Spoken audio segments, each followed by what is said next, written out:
അസ്സലാമു അലൈക്കും. Glutathione rich ആയിട്ടുള്ള ടോപ്പ് 10 ഫുഡിലെ മെയിൻ ഫുഡാണ് ബ്രോക്കോളി. അപ്പോൾ ഇന്നത്തെ എൻ്റെ റെസിപ്പി ബ്രോക്കോളി ചിക്കനും വെച്ചിട്ടുള്ള ഒരു സാലഡാണ്. ഇതെങ്ങനെയാണ് തയ്യാറാക്കുന്നതെന്ന് കണ്ടു നോക്കാം. ബ്രോക്കോളി കഷ്ണങ്ങളാക്കി മാറ്റുക. ശേഷം ഇത് നല്ല തിളച്ചു കൊണ്ടിരിക്കുന്ന വെള്ളത്തിലേക്ക് ഇട്ട് കൊടുത്ത് ഒരു 3 മിനിറ്റ് സമയം ഇതൊന്ന് വേവിച്ചെടുക്കുക.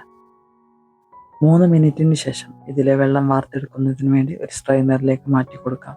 ഇനി ഒരു പാനിലേക്കായിട്ട് ഒരു കഷ്ണം ബട്ടർ ഇട്ട് കൊടുക്കുക. ഇതിലേക്ക് കുറച്ച് ബോൺലെസ് ആയിട്ടുള്ള ചിക്കൻ കഷ്ണങ്ങൾ ചേർത്ത് കൊടുക്കാം. നല്ലപോലെ തന്നെ ഒന്ന് ഇളക്കി യോജിപ്പിക്കുക. 2-3 മിനിറ്റ് ഇളക്കി യോജിപ്പിച്ചതിന് ശേഷം ഇതിലേക്കായിട്ട് 1/4 ടീസ്പൂൺ ഉപ്പ് ചേർത്ത് കൊടുക്കുക. ഉപ്പ് ചേർത്ത് നല്ലപോലെ തന്നെ ഒന്ന് ഇളക്കി യോജിപ്പിക്കുക. ശേഷം ഇതിലേക്കായിട്ട് 4-5 വെളുത്തുള്ളി ചതച്ചതോ കഷ്ണങ്ങളാക്കിയതോ ചേർത്ത് കൊടുക്കാം.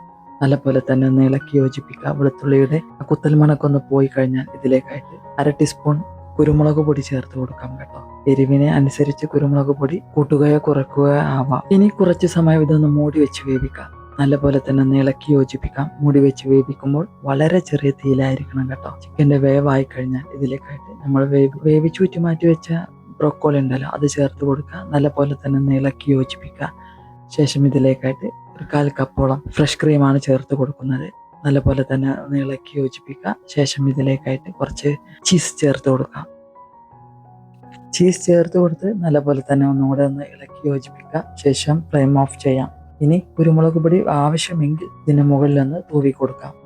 ഏറ്റവും ഒടുവിലായി ഇതിന് മുകളിലായി കുറച്ച് ഡ്രൈഡ് ഒറിഗാനോ കൂടി ചേർത്ത് കൊടുത്താൽ സൂപ്പർ ടേസ്റ്റി ആയിട്ടുള്ള ക്രീമി ആയിട്ടുള്ള ചീസി ആയിട്ടുള്ള ബ്രോക്കോളി ചിക്കൻ സാലഡ് റെഡി ആയി കഴിഞ്ഞു.